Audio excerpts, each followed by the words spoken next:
The romantic dinner ended when he saw his pregnant ex-wife alone.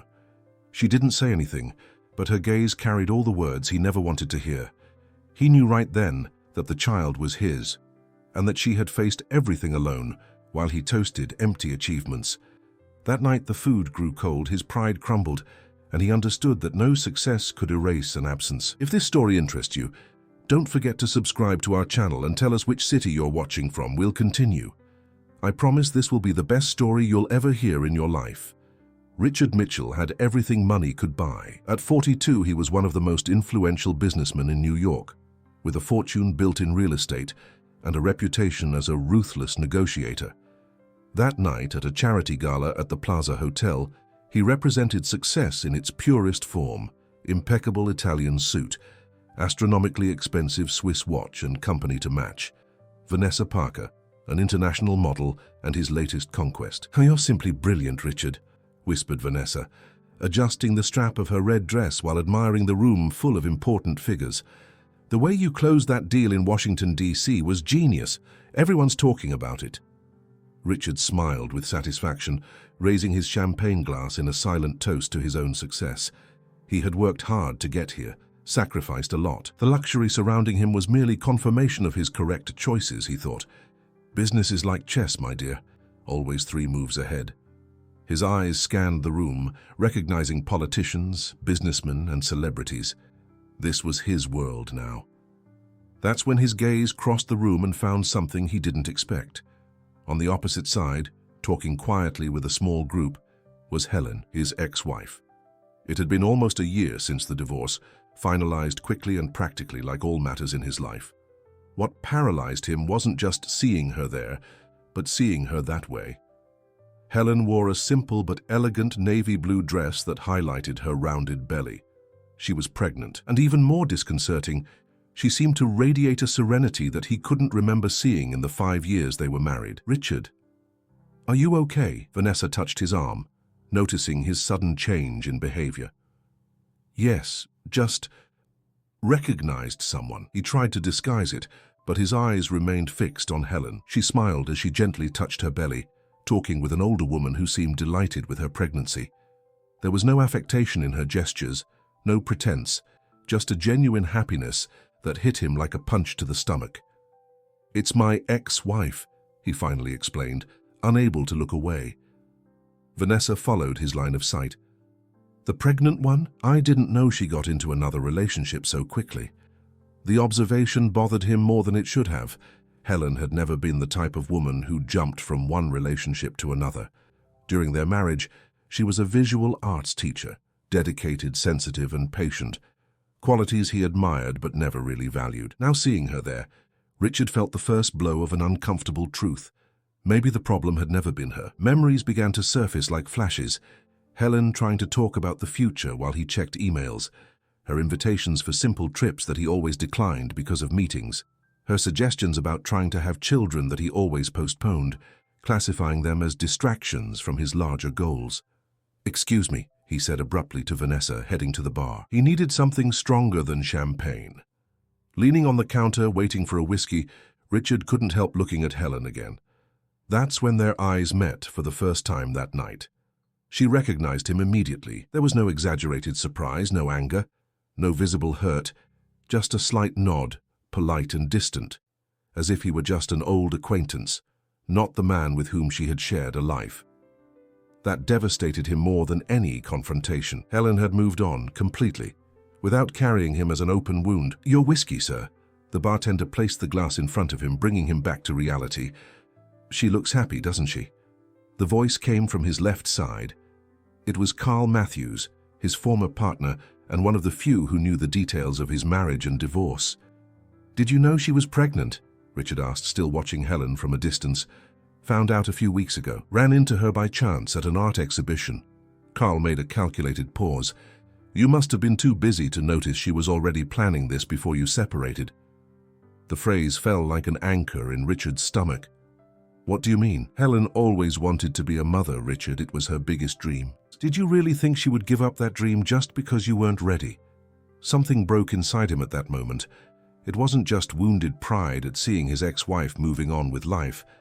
It was the realization that perhaps he had never really known the woman he married, or worse, had never given her enough space to show who she really was. In the days that followed that night, Richard couldn't concentrate on business. The image of Helen, serene and pregnant, haunted him.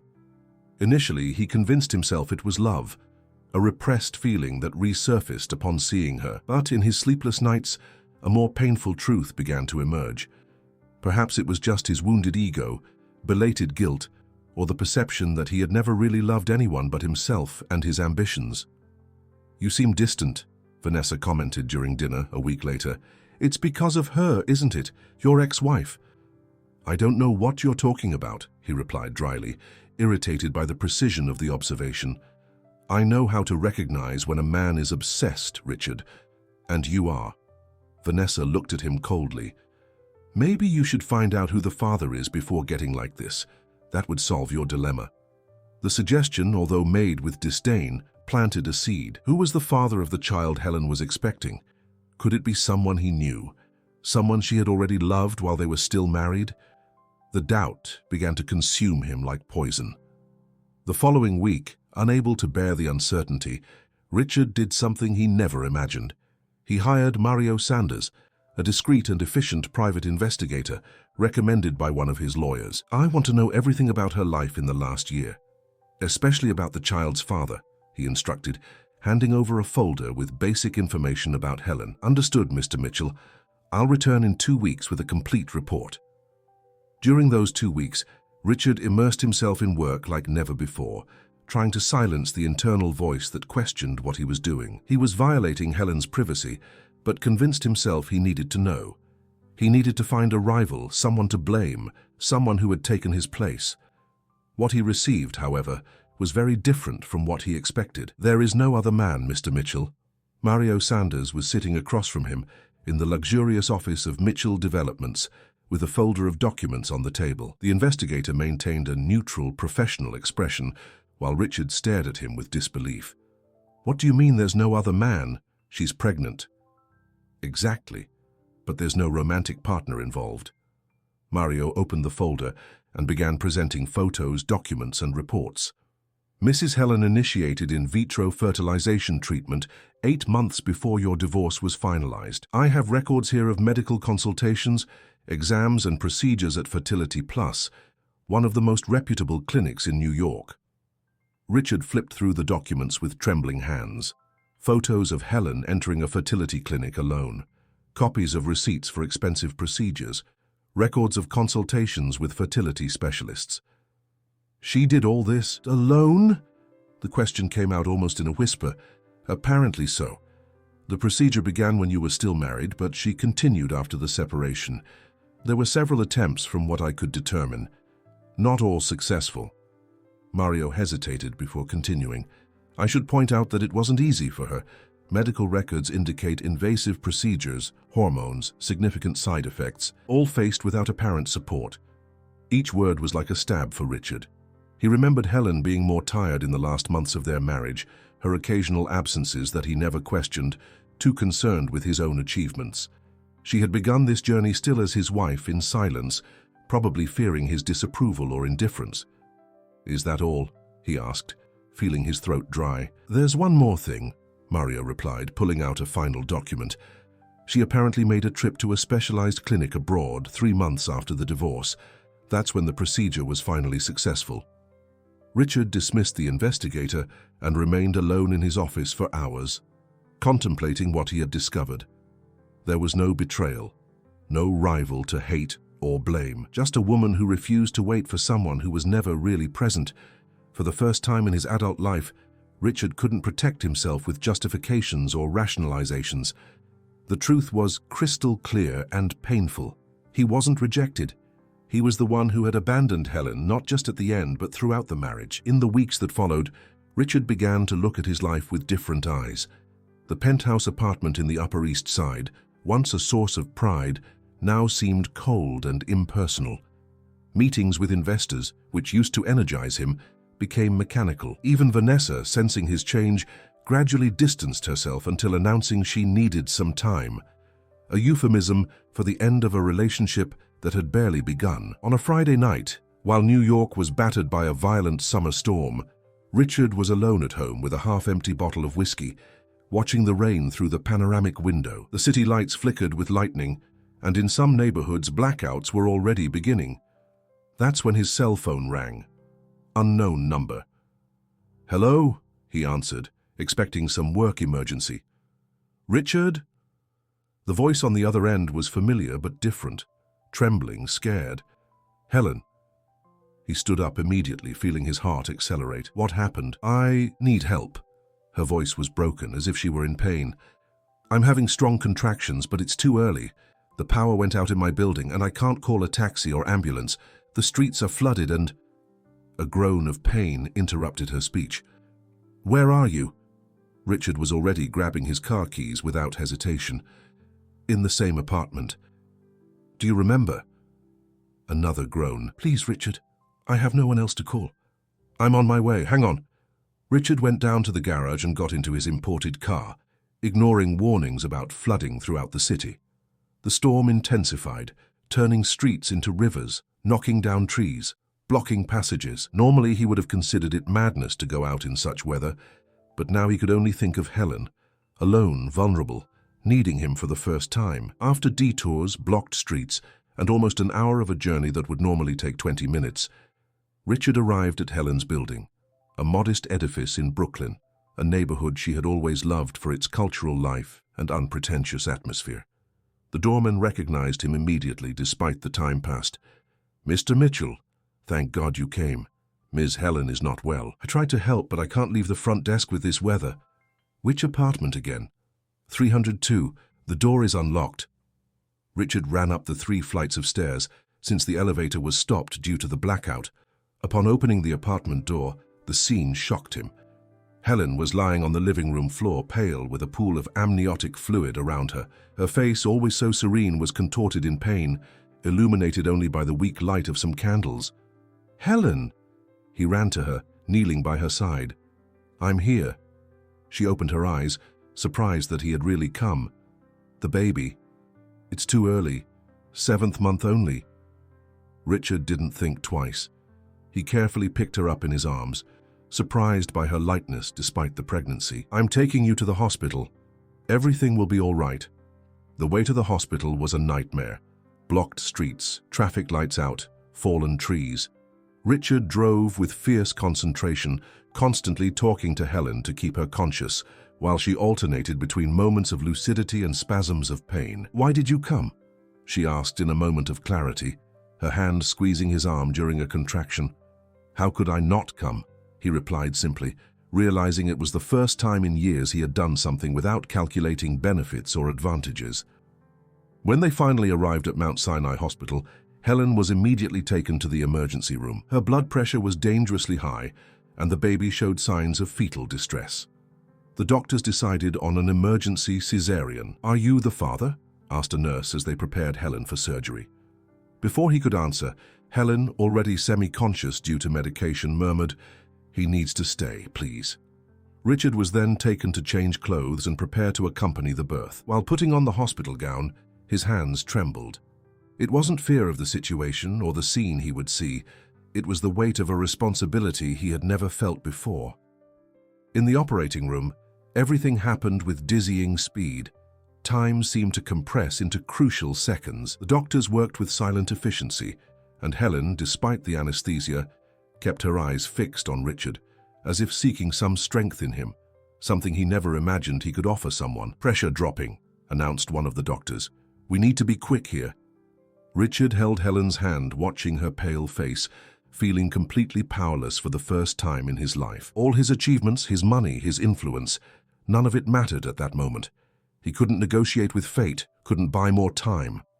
And then, amid the controlled chaos of the operating room, a weak but determined cry filled the environment. The baby, a small premature boy more fragile than any being Richard had ever seen, was quickly wrapped in medical equipment and taken to the neonatal ICU. "He's alive," whispered Helen, with tears in her eyes, before succumbing to exhaustion. Hours later, sitting in the hospital corridor while Helen recovered and the baby fought in an incubator, Richard heard the words from the doctor that left him in shock.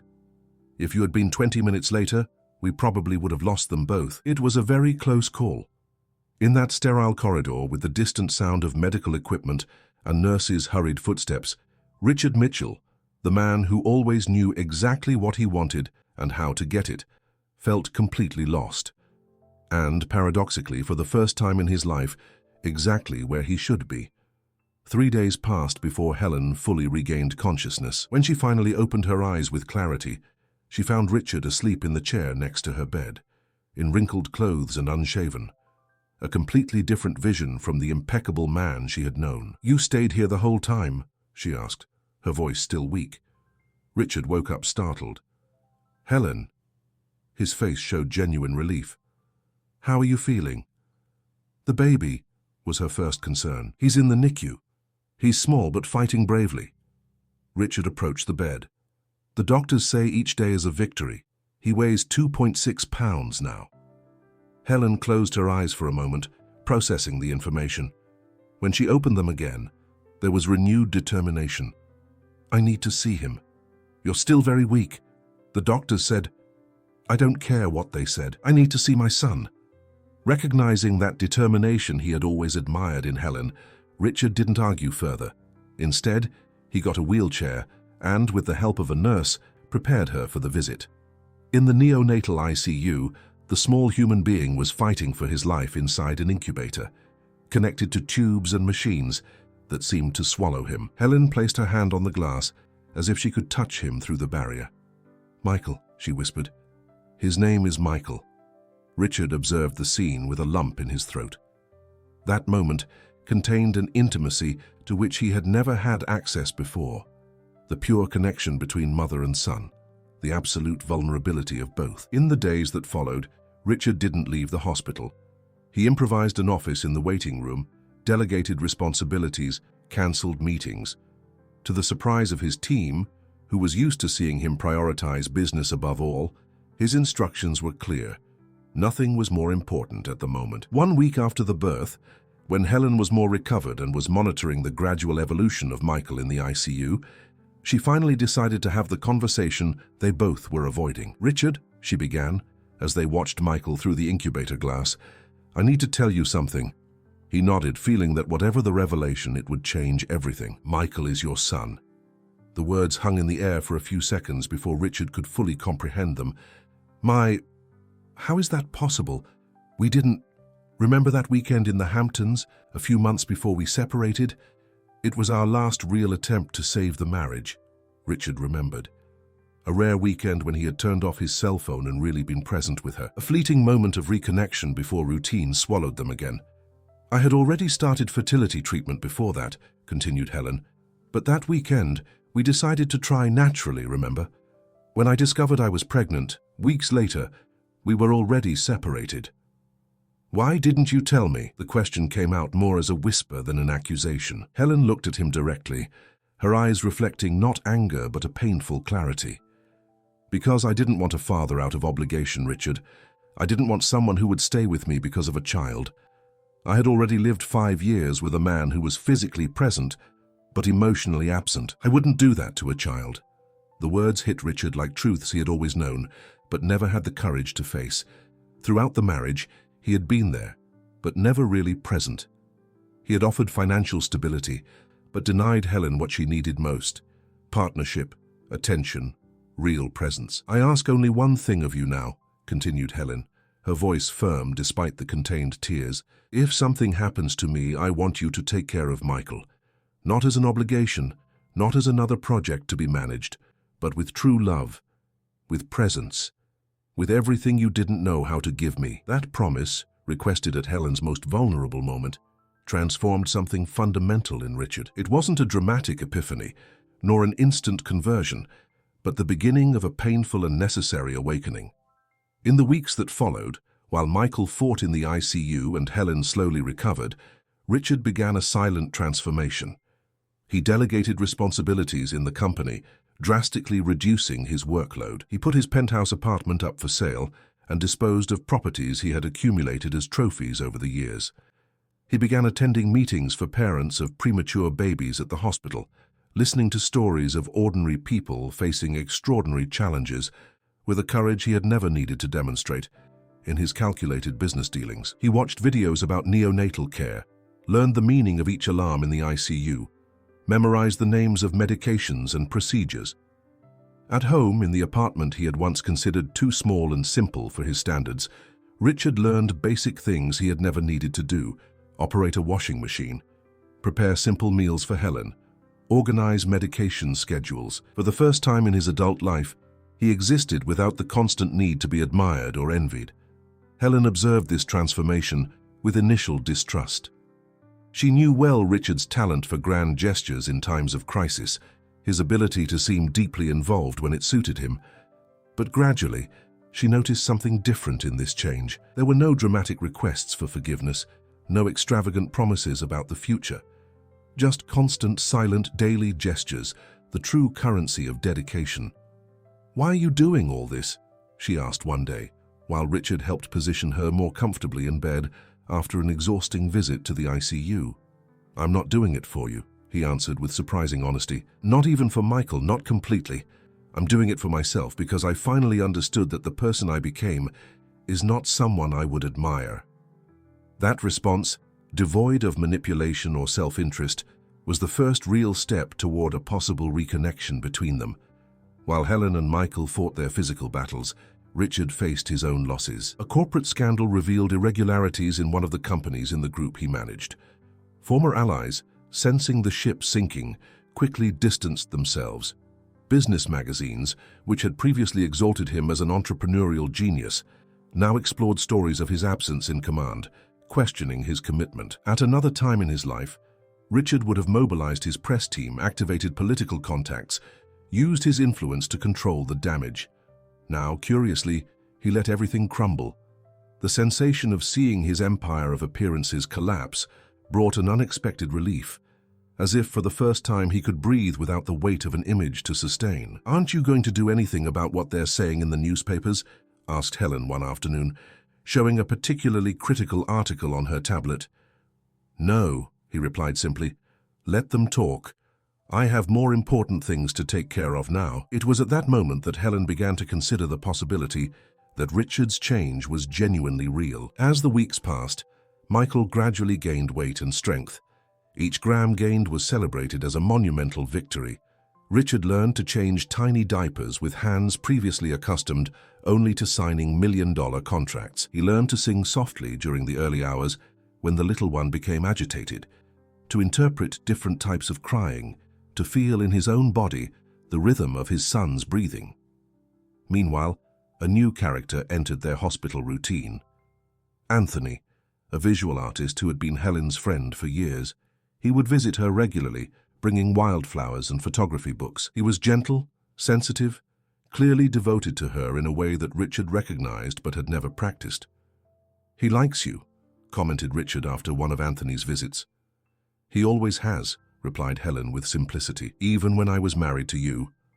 The observation caused in Richard not jealousy, as he might have expected, but a painful understanding of the contrast. Anthony had waited patiently, respecting Helen's space, while he himself, having her as a wife, had never known how to truly value her.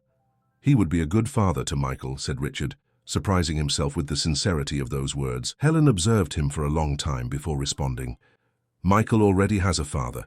The question is, what kind of father do you choose to be from now on?" The question remained without a verbal answer, but initiated in Richard an even deeper process of self-reflection and change.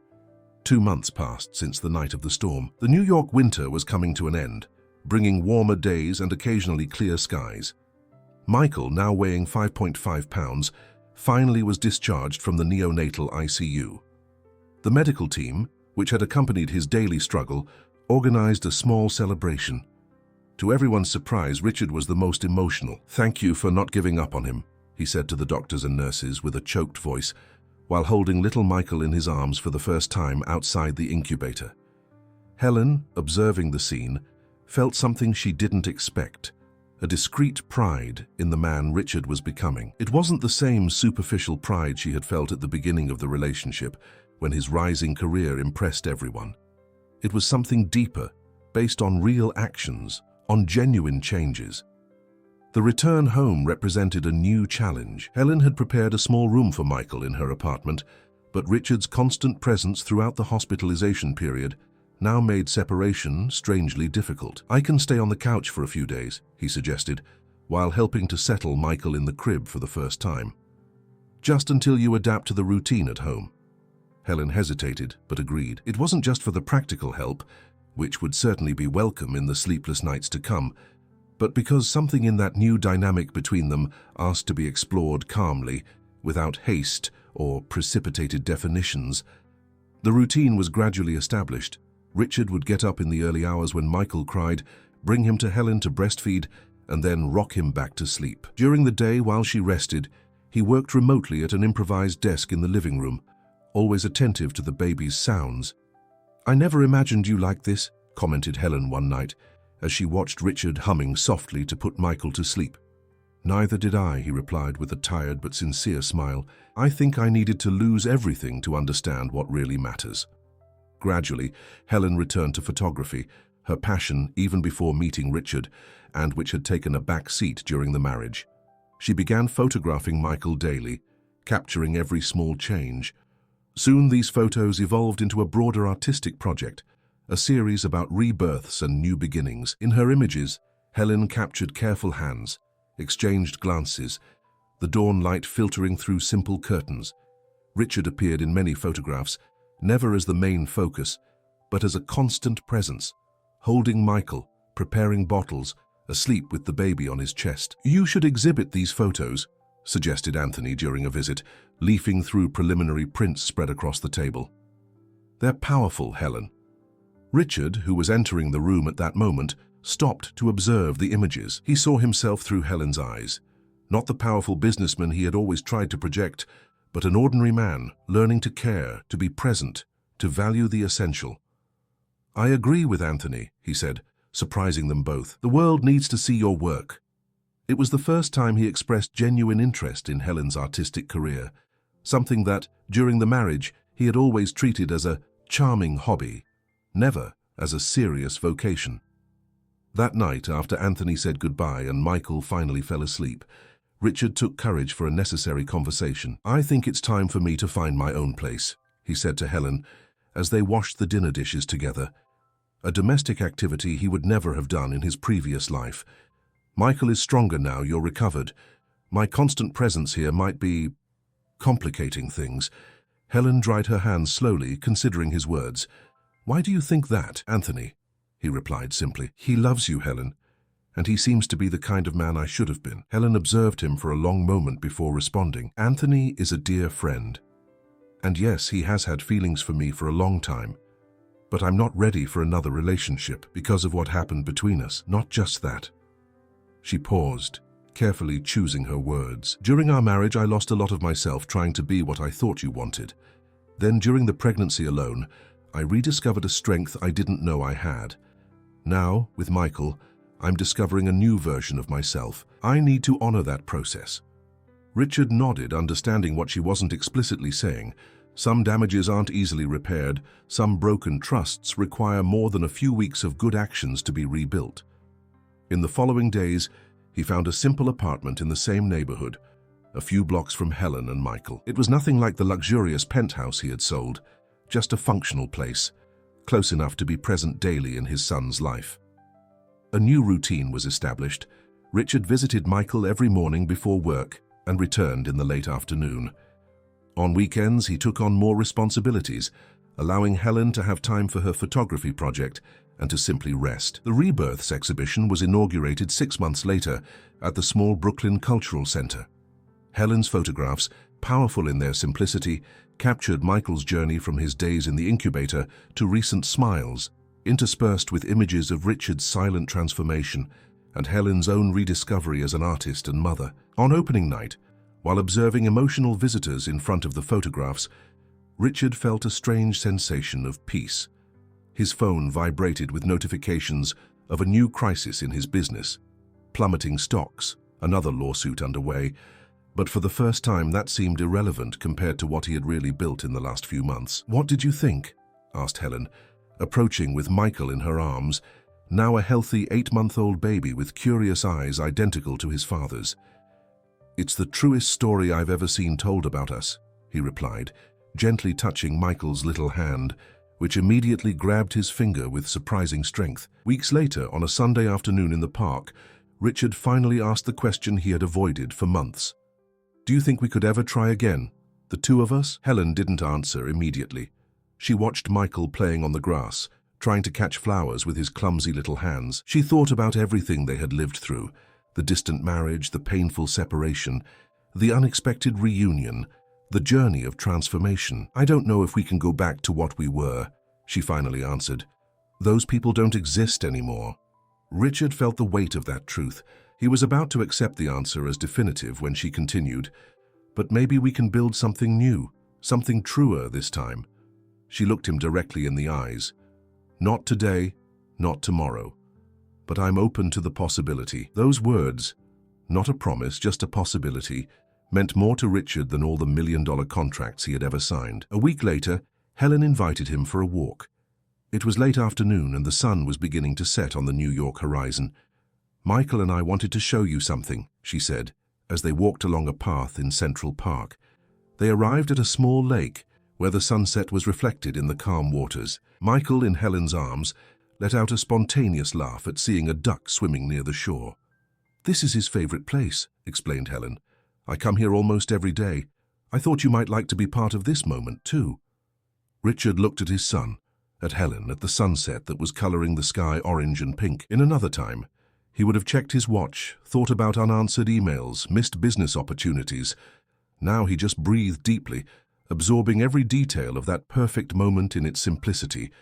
There were no grand declarations or dramatic promises, just three people watching the sunset together, a family under construction, learning the true meaning of presence. As they walked back home, walking slowly under the first stars, Richard understood that his true success had never been in the skyscrapers he had built or the fortunes he had accumulated.